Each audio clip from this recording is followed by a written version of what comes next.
The University of Miami Law School Entertainment Arts and Sports Law program presents the Leadership Game Plan. I'm executive producer and program director Greg Levy, and now over to our host, longtime NFL coordinator, head coach, three-time Grey Cup champion, NCAA champion with the Miami Hurricanes, Miami Law graduate, and now adjunct faculty member, Coach Marc Trestman. I believe that everyone can lead, no matter who you are or what you do.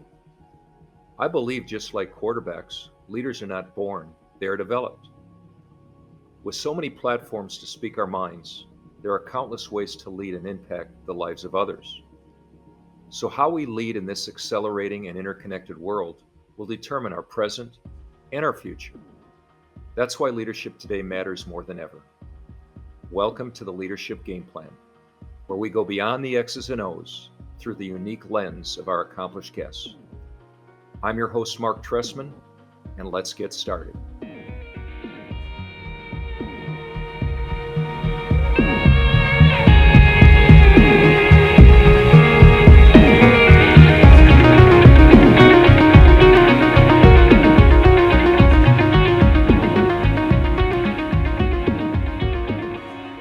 Authenticity is an essential quality of all good leaders. Remaining true to who you are makes you a stronger leader, a trustworthy leader. And through vulnerability, you can create a more welcoming work environment. Christine Simmons has been committed to living unapologetically and helping to uplift others, allowing her to be a phenomenal leader as she continues to make significant strides in the pursuit of diversity, equity, and inclusion in the workplace. Christine defines living unapologetically as being bold, attacking life's challenges in extraordinary fashion, and loving oneself, flaws and all. She has been intentional about showing up to her leadership roles with this ideology in mind. She speaks globally on a variety of topics such as business, strategy, leadership, and inclusion. Christine has had over 2 decades worth of leadership experience, working with many Fortune 500 corporations. In 2019, Christine became the first woman and Black person to hold the position of Chief Operating Officer at the Academy of Motion Picture Arts and Science. In this role, she created the first ever Office of Representation, Inclusion, and Equity, which supported internal and external initiatives to broaden the aperture through which excellence is recognized in film. Prior to her role at the Academy, Christine was the president and chief operating officer of the 3-time WNBA champion Los Angeles Sparks. In this role, she spearheaded ticketing, sponsorship, sales and service, marketing, community relations, communications, and game operations. During her time at the Sparks, ticket sales increased dramatically, but most importantly, her work and dedication was able to impact the LA community through community programming. The story of Christine Simmons should serve as an inspiration to all of us and life lessons by that remaining true to who you are can make you a better leader and is a game changer for achieving and maintaining long-term service. We're excited to get into this conversation, so please welcome Christine Simmons to the Leadership Game Plan podcast. Christine Simmons, we are so excited and jacked up to have you with us. You have taken the time out of your busy schedule to fly across country last night. I did. Arriving here at 7 o'clock this morning, Yes. a.m. Miami time, Eastern time, and gracing us with your presence today. So our audience already knows a lot about you and your background. So this is a leadership podcast. It's a game plan for leadership in the law. So let's jump into it. Let's do it. Tell us about your as a leader, your definition of leadership, and what does it look like from your point of view to be a leader? Well, first and foremost, thank you guys for having me. I love it here. I love the students that are here. They're all rock stars. I constantly feel like I'm slacking in life every time I come to see these amazing students and excited. For me, they are what leadership is about, right? And what we're here doing. I think it is, the paths that we have had the honor of paving the trails that we have had the honor of blazing, as hard as they may have come, to be able to create one that's easier for them, to leave something better than it was. For me, leadership also means oftentimes having to make those hard decisions. Hopefully they're not all hard decisions, right? But you have to stand in the core of who you are. And so really true leadership is not about you as the individual. It's about the impact you make, right? It's about the people that you can lift up. My actual quote that I used to tell my team all the time is, my job is to block, tackle, and get out of the way so you can shine. And I think as you get into these higher levels where you can create platforms, you can block and tackle, you can create a safe space for them to take risks and to shine. I think that to me is some of the true aspects. There are so many tentacles of leadership, and I know that we're going to talk a lot about them today.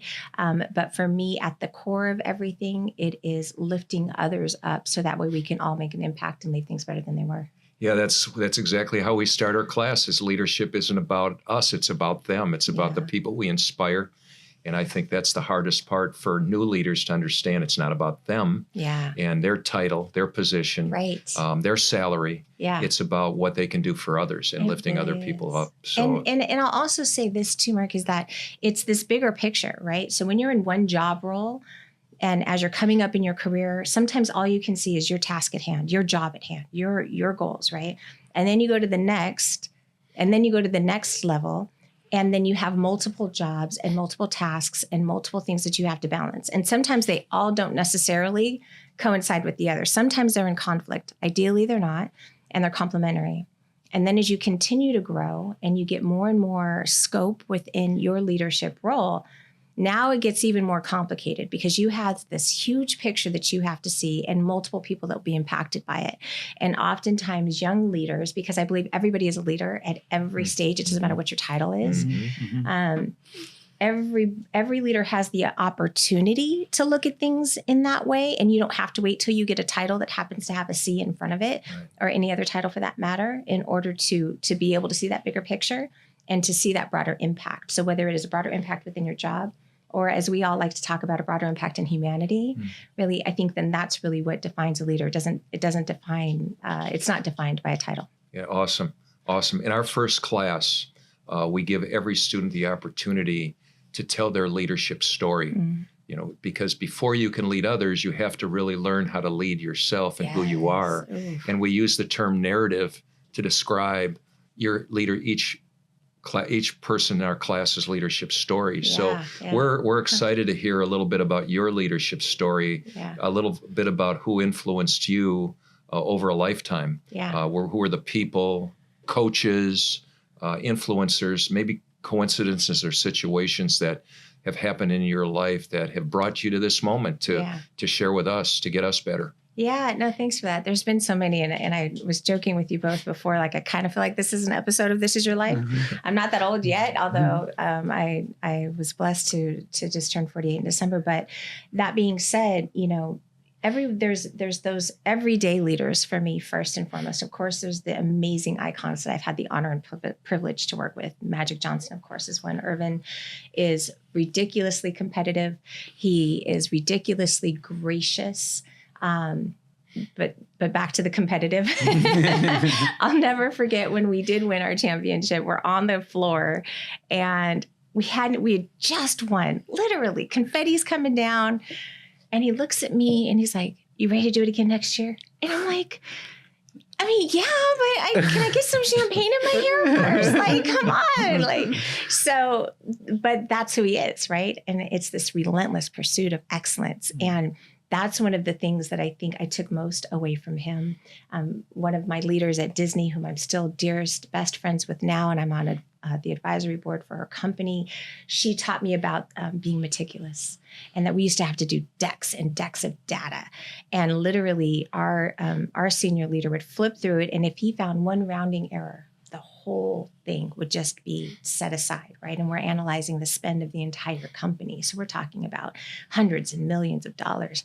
And so understanding the importance of every detail is what Dylan Ano took or gave to me, I should say. But there's things I take from every single person. And when you talk about the narrative of one, and what you said resonated so much, because that leading yourself and your own narrative makes you, and especially those of us that have come from historically underutilized communities and marginalized communities whom have had to somewhat dim our light or change or adjust or conform for whatever reason. It's challenging to stay strong and centered in who you are and what you believe in, because oftentimes you're in these structures that weren't necessarily built for that, right? And so as I look at Greg wearing my Unapologetically hoodie, right, that is a constant reminder for me. And then where it can inspire others to remain true to yourself, to be unapologetically whomever you are, right? If it's whether or not you're unapologetically optimistic, right, and idealistic, whether you're unapologetically Black, whether you're unapologetically female, whether you're unapologetically a football, hero, be that and be true to it. And the more you stand true and you're centered in that space, the more you're able to give, right? Because typically those whom can't give and hoard power and are insecure, right? Those are the ones that sometimes cause a little bit more challenges. But when you're centered, I can empower you. I can lift you up. I can lift her up. I can lift Chris back there up, and everybody will shine. And I'm still just as powerful as I've ever been and centered in who I am. And so the challenge is, so many times, a lot of these organizations and society and just in general want us to conform. And they want us to say, oh, but this is the formula that works. We hear that all the time. We hear it in sports. We hear it in entertainment. We hear it in corporate. This works.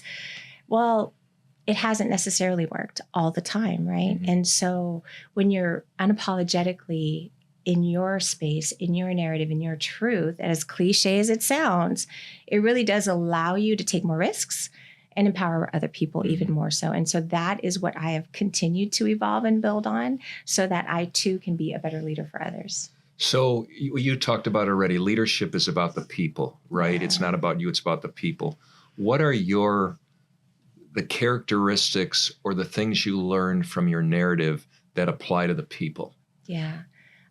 It's important. We were talking about listening, right?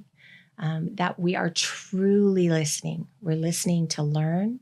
We're listening to not to respond and not to react. We are listening to understand that person and their experience, right? So that they feel seen. And a lot of times, especially with our younger leaders these days, the system hasn't worked for them, right? And so we've seen. So for a lot of our younger leaders these days, the system hasn't worked for them. And so we've seen that they're ready to blow up the system, right? And I mean, honestly, you can't be totally mad at them, because sometimes the system has been broken. And so that being said, if they are in these bigger organizations where blowing up the system might not necessarily be the tomorrow answer, how do we make sure that they feel heard, that they feel seen truly, that they feel safe? We talked about safety, right? Because if they feel safe to truly shine, to truly bring what they have to the table, which is unique, which then will help that company or that organization be more creative, go to market quicker, right? Get the solution quicker or in a different way, in a more unique way, that all then drives profitability for that organization potentially, right? That's all a benefit to all of us, but they have to feel safe in that space to be able to do that. And how do you make them feel safe as their leader? Yeah, one, it's modeling it yourself, right? And so you too have to model what it means to be bold, right? But you also have to let them know that they can mess up. They can say, I don't know. I love it when someone comes to me and says, I don't know, but I'm going to figure it out. That is my favorite, because then the innovation comes, right? Because if you're constantly following the blueprint, then you're always going to get to that same outcome, right? But if you really don't know, that's actually where the magic happens. Because then you go try this and you go try that. And then you come up with something so crazy and new and mind blowing that the world has never seen it before. But if that person didn't feel safe in doing so, and if that experiment didn't work out and they were like, oh no, that's my job, right? Then the organization would never benefit from that brilliance and from that lived experience.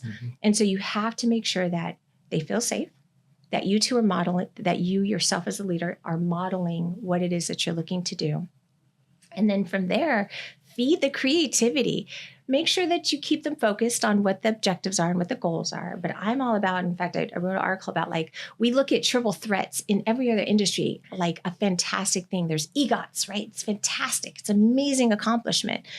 But when it comes to our business world, sometimes we're like, nope, stay in your lane. Stay focused on this task at hand. Don't do this, don't do that, right? And in this age of storytelling is the most compelling thing in any industry and in any job. And so if we are utilizing storytelling, that means we have to have stories to tell. We have to have people to talk about, right? Whether they are lawyers or whether they are boring business people. We're not boring, right? How do you do that in a compelling way? How do you take every single one of their talents and not be threatened by it and realize that it's a value add to the company? And so those are the types of things that I think that you can do to really make them feel seen and heard. And then also finally, what I'll say is we all have access to so much information right now. So when it used to be the practice, and we were talking about when we were when in our day, like when old people really say old stuff, right? Back in our day. But when we were coming up, people would keep information close to the vest, right? And you'd only get this much information. And while sometimes there are some confidential matters that you can't necessarily share, right? That being said, the more context you can give folks to the bigger picture and how this, even though this thing that's way over here may not be in their job description, this aspect of their job is going to affect this over there. So if you give them more context, it makes them more informed and it makes them do their job better. And thus they feel heard. So then you can actually say, I hear you. That's actually a really great idea. I try to stay away from, we tried that, it didn't work, right? You don't want to do that. Let me give you the full picture, right? And let me paint this picture. And this is the path we went down and why we can't do X, why we just determined we couldn't do X, Y, and Z. And then ultimately they feel a little bit more comfortable that at least you heard them, that their thoughts have been considered, and they've maybe learned a little bit more about the business along the way. I want to hit on two things because I don't want to have gone over it without mentioning this. Leaders are learners. I think that's really big, that if you want to lead, you have to be relentless in wanting to learn and to grow and to read and to listen and to grow. And then the other thing that you hit on a larger scale is storytelling. And your storytelling really comes from your narrative. If you spend the time to go through your leadership story, you will find the stories within your narrative to be able to share with others and change. It's so true. And that's how, like, real world examples, right? We were talking about how the exercises that the cohorts will be doing in the class, those are the most impactful because it's a real world application of the law, a real world application of leadership, a real world application of inclusion and representation, and how that manifests in the day-to-day. We can study it, but until you have the actual real world aspect of it, then that in itself is such a great teacher. But one of my favorite phrases, and you hit it right on the nose, is relentlessly reinvent yourself.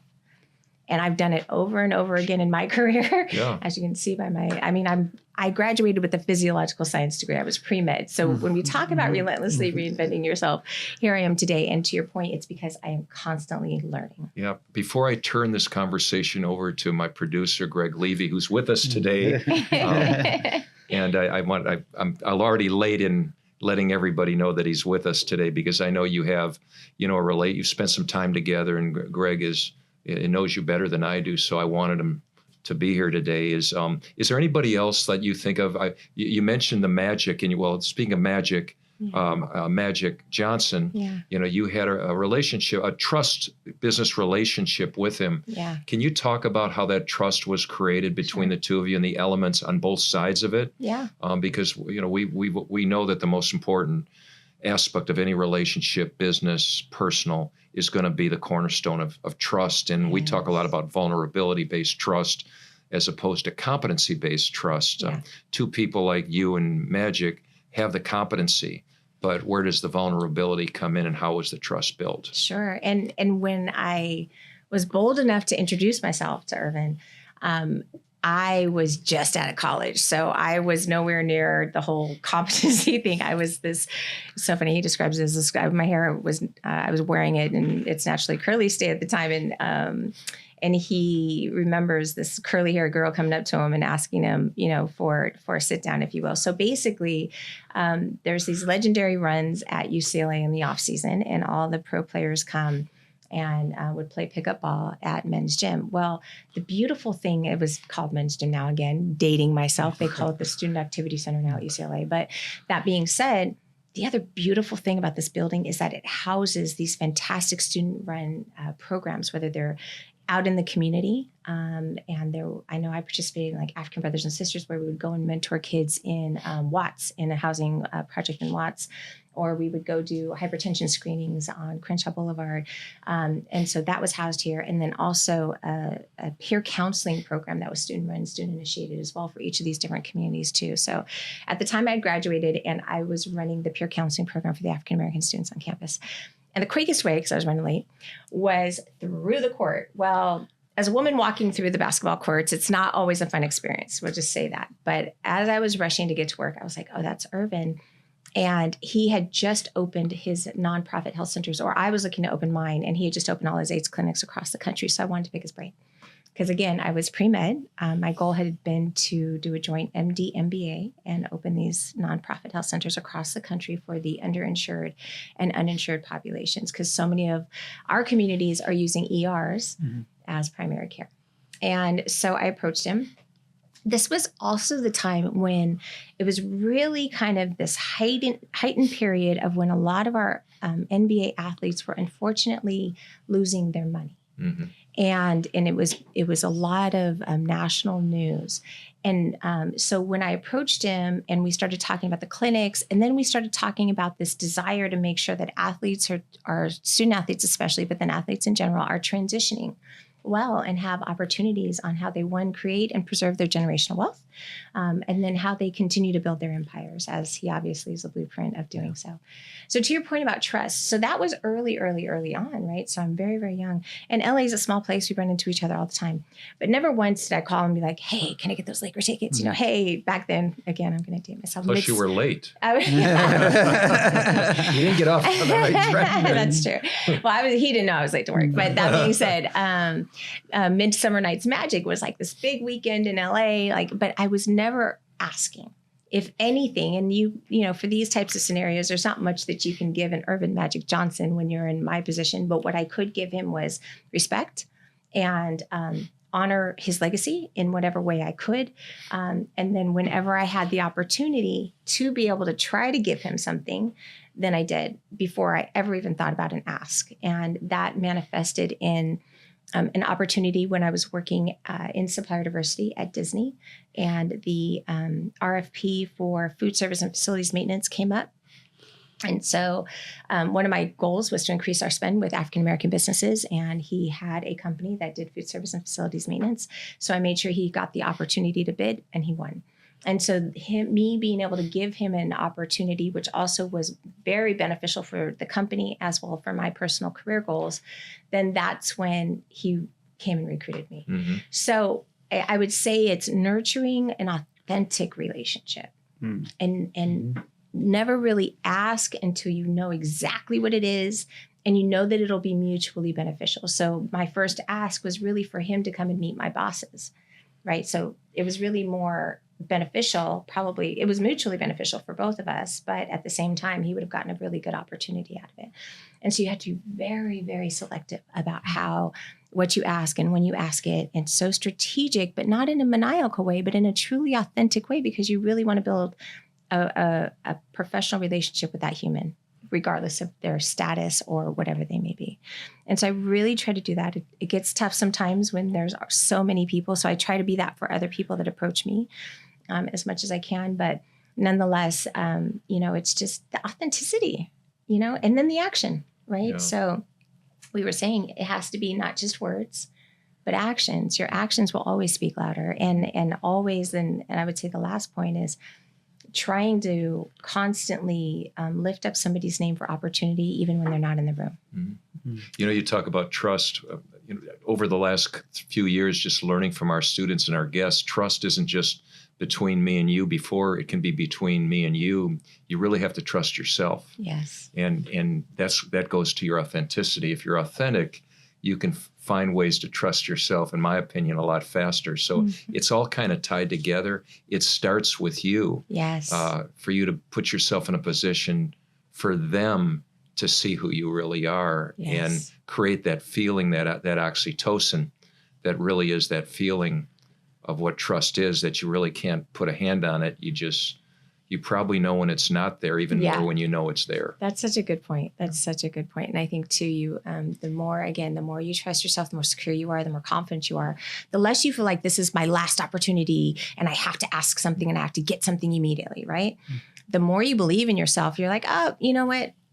I'll see him again, right? And I never knew if I was actually going to see Irvin again, right? But when you believe, and another mentor of mine, really, because I was actively pursuing board seats at the time, and my first potential opportunity came, and I was like, oh my gosh, and he was very wise in saying, this isn't going to be your first, and it was always a confidence that he had about his own self. And I think for so many of us, we don't always have that, and so if we then turn that belief on in ourselves, and you're not desperate to get and to ask and to take, because you know that the right opportunity at the right time with that person will come when it's supposed to, and you're not desperate, and then that works out for everybody involved. Yeah, that's the stress of climbing that first mountain. Yes, right. Is you feel there's certain things you've got to get to, instead of just letting the process and the work you put in daily to take care of itself. Exactly. Greg? Exactly. So we've been talking a lot about authenticity here, and social media. We talk about this all the time in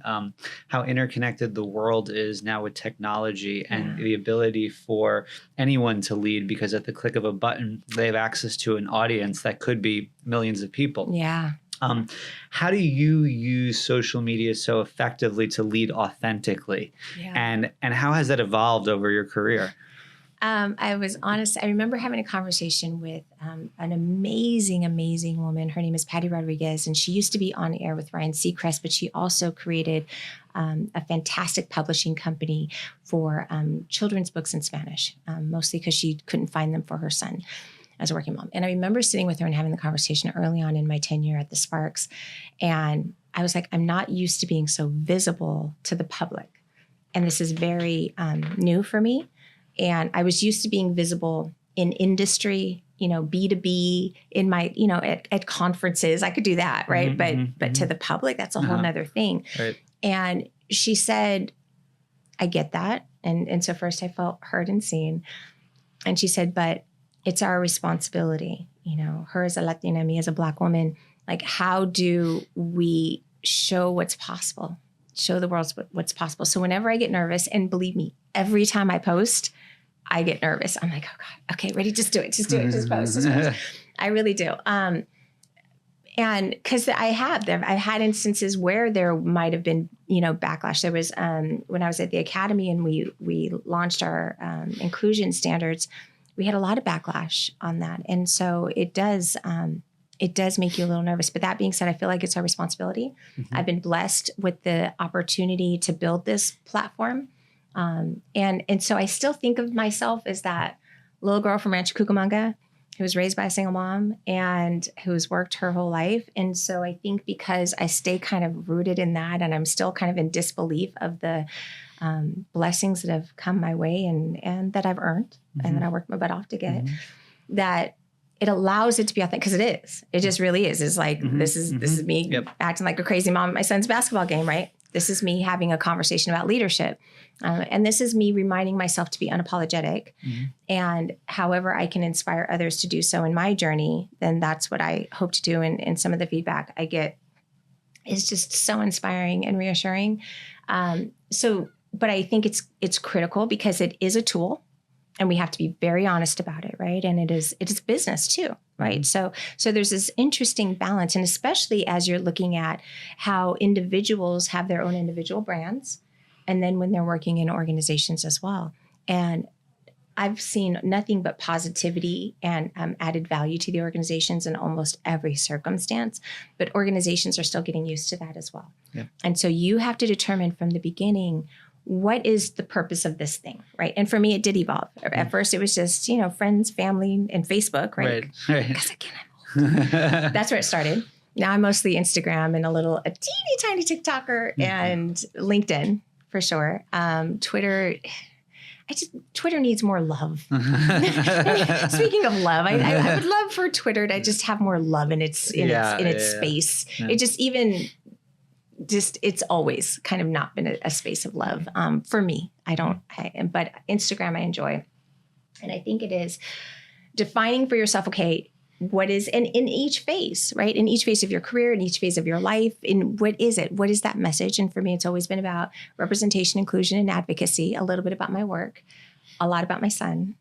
And then some of the stuff I enjoy, fashion and good wine, and adventure, right? So I think that the more authentic you can be with it, with also both as you're producing content as a content creator, but then also as you're ingesting content, you take it all with a grain of salt.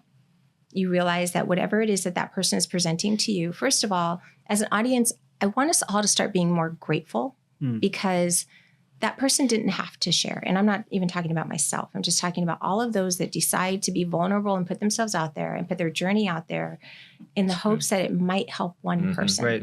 Yep.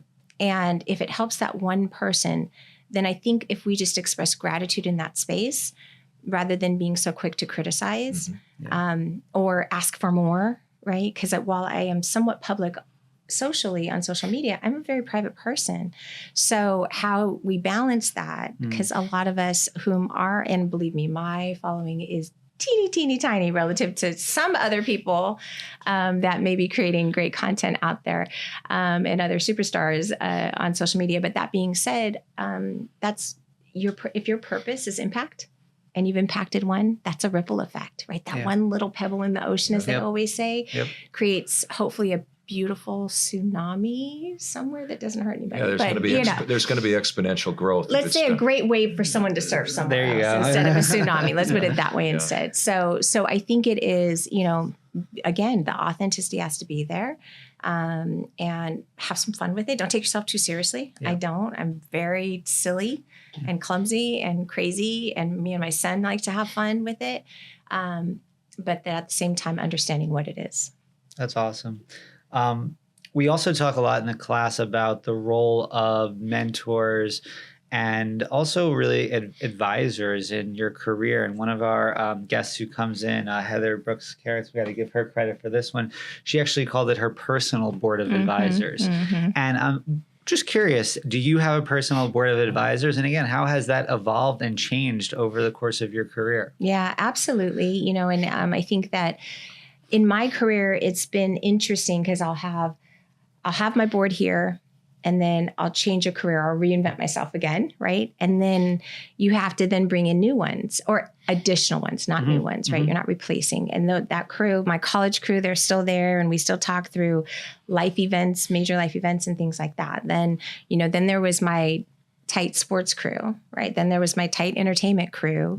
And then there's also, of course, the advocacy crew and then the finance crew. So it's like you find them, but I will also say that it's gotten smaller and smaller for sure. And because when you continue to, and I hate saying rise in your career because I feel like everybody are superstars, but as you continue, your scope of influence continues to grow, then it has to get smaller.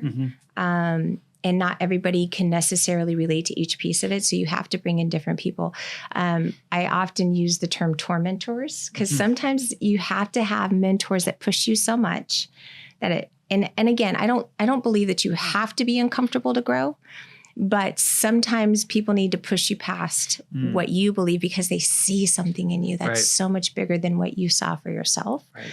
And I wouldn't be sitting in front of you today if that weren't the case for, Ivy, who brought me in. Right. And, I never thought, I'm not a lawyer. So, how could I share any insight that lawyers, could benefit from? And and we're competitive, right? And by the way, this one flossed is like, oh, I should have brought my 5 championship rings. I was like, okay, I only have 1. Sorry. But that being said, we're competitive. So we want to win. Yeah. Whatever we do, we want to win at, right? And if it even means making an impact or leaving a student with something that they could actually utilize, we want to be good at it. Mm-hmm. We want to win.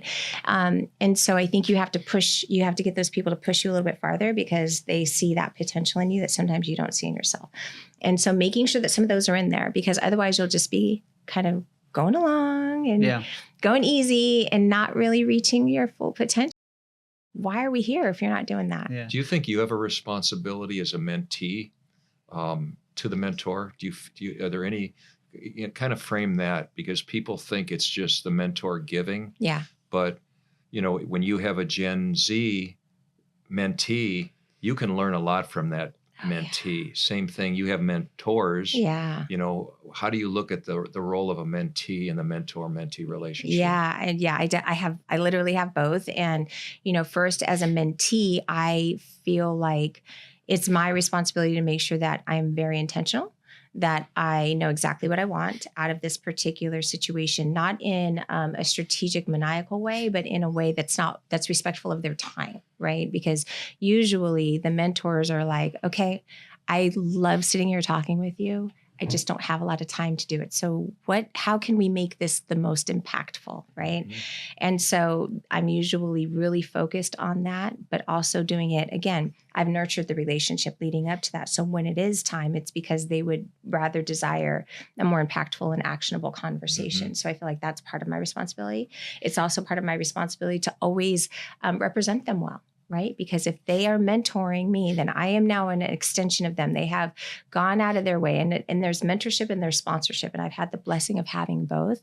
And either one of those, someone has put their name out there on my behalf. And thus I need to make sure that I'm representing them well. So I think that's also a huge part of being a mentee, is making sure that you are living up and doing everything that you said you were going to do, and then paying it forward, mm-hmm. right? And then you become the mentor, and your mm-hmm. mentees are doing that as well. Yep. But then to your point, I learned a ton from my mentees. I mean, I'm constantly hearing, and then also, to be quite honest, living unapologetically was for me something that I feel like the next generation of folks are doing so beautifully mm-hmm. and so boldly. And I think for those of us that are in previous generations, we weren't taught to do that. So we're relearning, all the while trying to mentor them.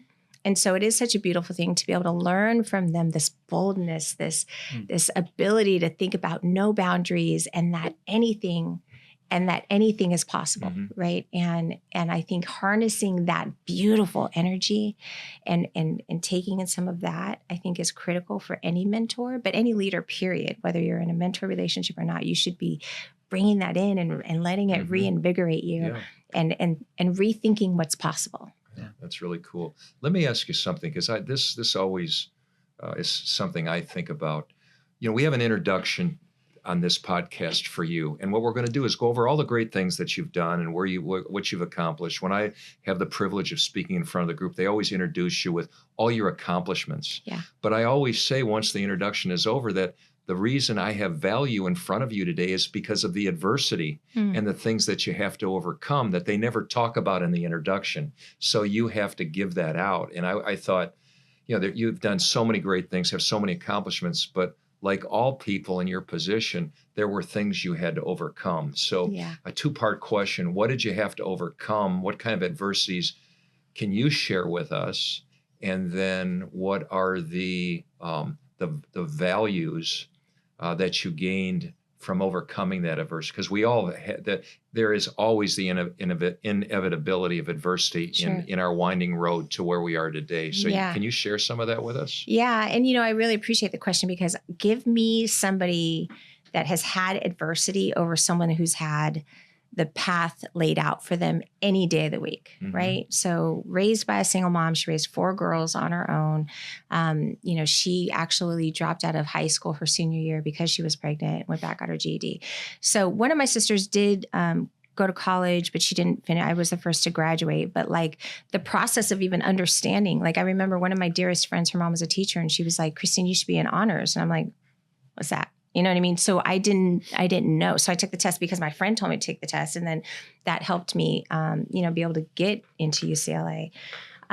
So I would say, coming from kind of nothing and then being able to teach myself to figure it out, right?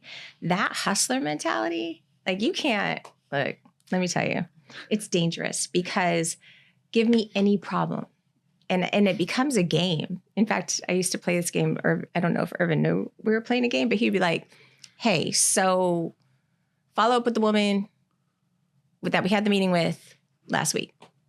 I'm like, we had 20 meetings last week. Okay. So I would play a game with myself. That's literally all the information he would give me, right? Follow up with the woman about the thing from the meeting last week. And I would be like, okay, I'm going to figure this out and I'm not going to have to go back and ask another question.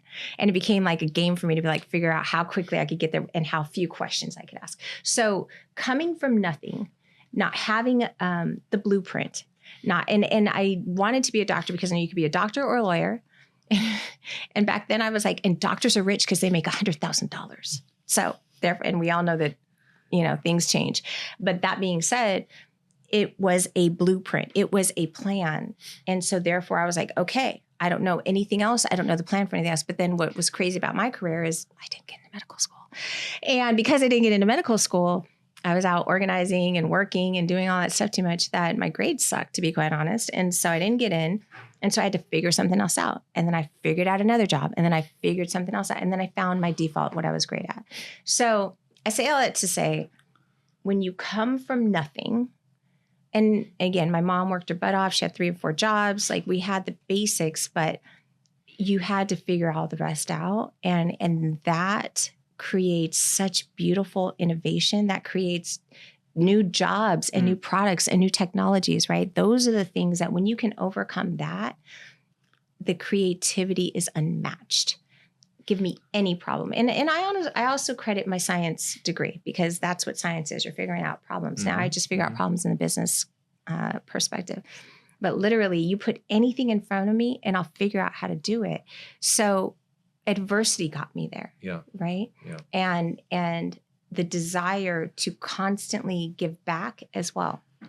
Because while it was challenging for me, I don't believe that it should be that way. And I don't believe it has to be that way. And I believe that you can still succeed and not have to have so much adversity. Right. I think you should still have some challenges that you should have to figure out, because I think we're in another generation now where those of us, like even my son, right? Like I now have to acknowledge the privilege that my son has that even I didn't have, and that other little Black boys don't have, right? He's in a private school, right? Because I have gotten to where I am. So now we're in this really interesting space where he now won't have the type of adversity that I had. So how do I still instill in him the need to figure things out in solution? And so I also want to make sure that as we look at adversity, yes, it's a good thing because it helps us figure things out. It kind of toughens us up a little bit. For those of us in historically underutilized communities, we need a break from the adversity. We're tired, right? And so many times, not only have we had to overcome the adversity, but we're also given the challenge. We're not given the pretty diamond that you just need to put in the place setting. We're given that cold, you got to pressure, and you got to make the steamy pile of poo-poo into the diamond, then you put it in the place setting, right? And we're not given those opportunities as much as our maybe more affluent or white male counterparts. And we have to acknowledge that, right? And so many of us are in a space where we're like, okay, we did the adversity thing. Like now it's time for a little softness. You're hearing a lot about a soft year, right? Because, and especially in entertainment, right? We're trying to see how can my success and how can my joy simply be an act of resistance? Because you don't see just Black success and you don't see just Black joy for no apparent reason, right? It's because they had to overcome something, even in entertainment and in the media and what we see, if you see just a very wealthy Black man, you're like, okay, well, what did he do to get that? When you see a wealthy white man, you don't necessarily think that per se, because that's what we've been normalized, because that's what we've seen in the media. So how do we normalize that? Right. And there's a lot of different people working on that. We were working on that when I was at the academy. I know my dear friends over at Wills Up were working on that in the private aviation space. So we're really looking to see, how do we normalize joy and success in these historically underutilized communities? So that way, now it's like we have that same foundation. Imagine what we could do, right? When we're not starting from here with all these things being thrown at you, imagine, and then how that contributes to the greater humanity of everybody. Yeah. So what we just did is we unconsciously circled back to your narrative through this concept of adversity. And I was wondering, through your narrative, you've built a value system that's a product of your upbringing, of your narrative. Yeah. And I was wondering that when you go into a business or you're leading, what are your non-negotiables, the values that have to be sustained amidst the noise, amidst the adversity, kind of that meandering road to build what you want to build? Yeah. What are those values that are at the top of the list? I'm always about, how do you operationalize the good, right? How do you use your powers for good and not evil, right? We've all been blessed with these jobs and these seats and this privilege. And if you're there just collecting a check, none of us, whether you come from a historically underutilized community or not, have the privilege to just sit there and collect a check. Our world is not in a place right now where any of us should feel like we have that privilege. Unfortunately, many of us do, right? But for some of us, and I know for me particularly, I never felt that privilege. There always had to be something else. And even if it wasn't at that job, then I would go out and figure out, okay, how do I make people aware of the job? Or how do I make the job more impactful over here? Or even though that wasn't part, when I first started the academy, there was no parts of diversity, equity, and inclusion that were in my job description whatsoever. And then eventually it evolved to that. It was strictly operations as the COO, right? But yet and still, the more you can integrate that into the system, right? It doesn't matter who the person is, but the system itself has some checks and balances that are there to make an impact. And so for me, that had always been the through line in all that I did, Tell me this, when we walk into your locker room, to your office space and there's people in it, what does that look like on a daily basis? What are things that the expectations, or what I would call the standards that are illustrated within the framework of people working together? What are those things look like? Can you give us a soundbite on that? The first thing that came to mind immediately was joy. Whether it's joy because you're not taking yourself too seriously, joy because you love the work, joy because you feel blessed to be there, just joy. And every day is not going to be a joyful day. I get that, right? But you have to be intentional when you choose joy. And especially amidst everything that's happening in our world, right? And it doesn't mean that you're naive. It just means that you are choosing the positive. So my locker room consists of optimistic people that see through and are ready to make the impossible possible, right? Don't take themselves too seriously and have respect for all people, no matter what, right? So for me, that's when the true impact is made and everybody grows and everybody wins. When you have those that might be more pessimistic, I can have a realist, but I can't have a pessimist, right? In my locker room. I love realism. I'm real. I'm like, all right, that might be impossible, right? But let's give it a try, right? But don't give me all the reasons why it can't happen. Right. Don't give me all the reasons why it never happened before, right? Give me reasons, not no, but how. Right? Not now, but when. So I need people who are constantly living in abundance and not in fear. Yeah, I mean, one of the things you brought up, I think I want to put a point of emphasis on it, because joy is a core value for me. Yeah. And I think that if people are listening, their eyes, joy, what is joy? And I think you said it, joy is, I got this from Steve Kerr of the Warriors. He really kind of turned me on to the definition, which is, as you brought up, it's gratitude for having the opportunity to be within the walls of our business. Yes. And then there's a selflessness to it. It's really living in the now. Joy is living in the now. It's living in the moment of being grateful. Yes. And being selfless and saying, this is my role. Yeah. I'm going to do my job. I'm not going to look around for the next job or for more money. Because people will recognize my impact if I can stay contained in this box of joy, which isn't really a box. It's an opportunity to grow and become better. So joy is huge. And I think that's, that is something that I think is really new as I see it from afar, but it's happening in sports now. Yeah. And the people we've had in it talk about it, this being in the moment and really enjoying the company and the day-to-day work that we're specifically after the pandemic, where we've kind of come back together. Yeah, no, I agree completely. And I think you have to be so intentional, because there's so many people that want to, but what about, okay, that's great, but I'm going to live here. I do want to acknowledge the privilege though, right? Because not everybody has the privilege of finding joy in what they do or the safety to be able to do it, right? Mm-hmm. So we have to acknowledge that. And the more we can create our locker rooms and these new leaders that are coming up are creating those locker rooms and those safe spaces, it'll hopefully be more normal and less of a privilege, but it is a privilege, and not everybody gets that privilege. Right. The other thing that I would note is the amazing Miss Val, who was our amazing UCLA gymnastics coach, which is world renowned.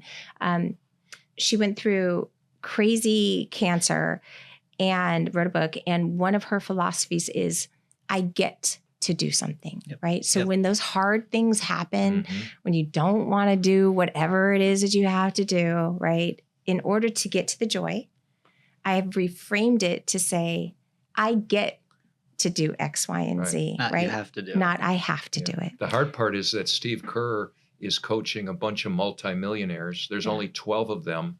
And so it's easier to get them to say, I'm grateful for being able to play in the NBA, making all this money, being around great people, having all these privileges, and staying in my role, because that's the key part to joy, is that it's appreciation for the role, whether you're the 6th man or the 12th man. Sure. You're still part of something the gratitude of being part of something very few people can be a part of. Yeah. And it's much harder, I think, in the day-to-day world of business, I would imagine, or a law firm or whatever it might be. I think you're right. I think that it's the same philosophy. Mm-hmm. Right. And those gentlemen have their own challenges as well. Right. And so I think that, yes, they have been blessed with being able to, and again, my son and I were just having this conversation, like, Mom, do you think I can make it to the NBA? And I was like, well, I definitely believe you can make it D1. I said, regardless of whatever talent you have, it is very statistically challenging to get to the NBA, just statistically speaking, right? And those men are so elite hyper, right? From a very young age, That's right? And so I think first and foremost, it is acknowledging that they have worked their entire lives. Like so many of us, like have changed careers multiple times, like and didn't, and mine is business solutioning my whole life, but it's been in different realms, right? So I think it is definitely, I would say, probably different challenges for them, right? But a blessing nonetheless. Yeah. And I'm sure they see it as being grateful to be able to live their dream. Yep. So as we kind of close out, a few things, we talk about success, and you had mentioned earlier when you were talking about going to medical school or going to and doctor making $100,000 and money may equate to success for some. How has success, the definition of success, evolved over your career? That's so funny that you asked that. Like now I'm in this renaissance. You see what I did there? Renaissance. You always have to slide Beyonce in there somewhere. And if you don't, you failed. Okay. So I'm in this renaissance, and success has changed for me significantly, right? And it is now freedom. It's freedom. And it is freedom to be with my son. It is freedom to be Christine unapologetically. It is freedom to be able to take stands on things that I feel so passionate about, and where I could probably take a little bit of a stand. I could take all the stand that I want now. Now, you still have to pay the bills, and I'm a single mom. So, how I continue to make sure that he's taken care of and I keep all the lights on at home, you have to look at, what that looks like. That being said, I'm staying in freedom, and I'm staying in what's inspiring to me. I just had a conversation with somebody the other day, and it was just right. And so we were talking about filmmaking, right? So I've had the honor of participating as a co-producer in a couple documentaries, and that's why I have to fly out tomorrow. But and this one is telling the stories of Black women doctors during COVID and how challenging their journey has been. And the name of the documentary is "I'm Not Your Hero," and I sit on the advisory board of a nonprofit organization that has done vaccines and testing throughout underserved communities throughout the pandemic.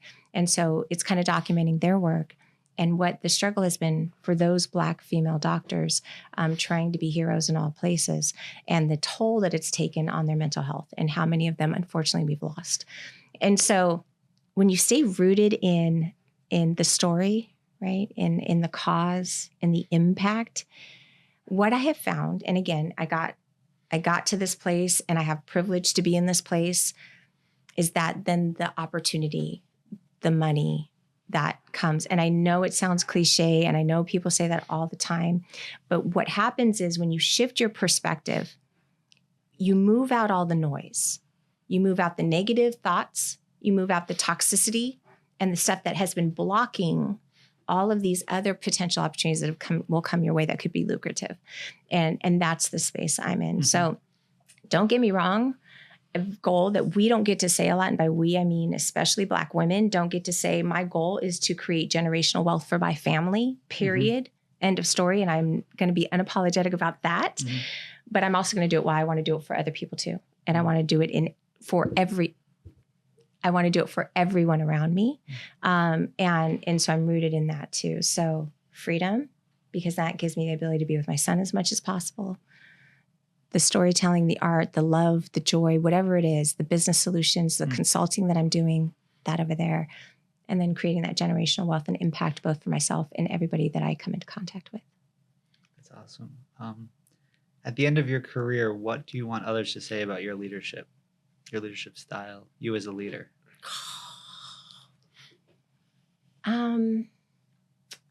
Just that, she helped me get here faster. She helped me get here easier.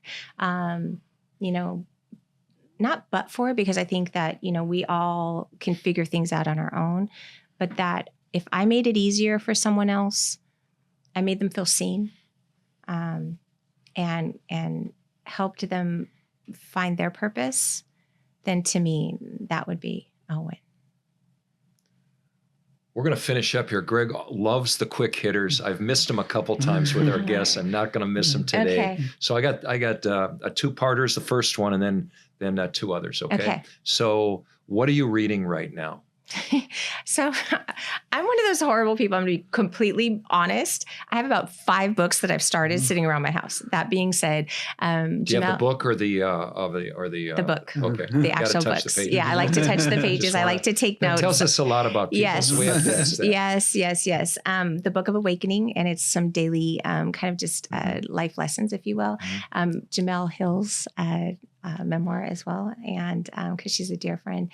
And then the Black 5 is a story about how basketball was started. So cool. A project that I'm working on. So last book you read. Last book, the one you finished. Oh, good Lord.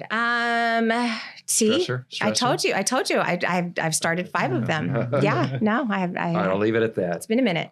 Okay. Favorite sport to watch? Basketball. Okay. And we're going to finish the last one with Greg's favorite, your favorite restaurant, anywhere in the country. Of course it is. Steak 48 in Chicago. Okay. Their rib cap is amazing and their wine list is phenomenal. Which one? What? Steak 48. Steak 48. Mm-hmm. Where's that located? Chicago. That's all I got. All right, we'll leave it at that. Right, I was there just curious. Yeah. I spent a little time there, so I thought I'd at least ask. Yeah, of course, great. I never got anywhere up from my house to the building. That was it. I know. And not during winter, that's for sure. Yeah. So, Christine Simmons, thanks for joining us today. This was awesome. We learned a lot, and hopefully we'll use this podcast to share with our community and give something back as we get it out there. Thank you for having me. Thank you so much. Thank you.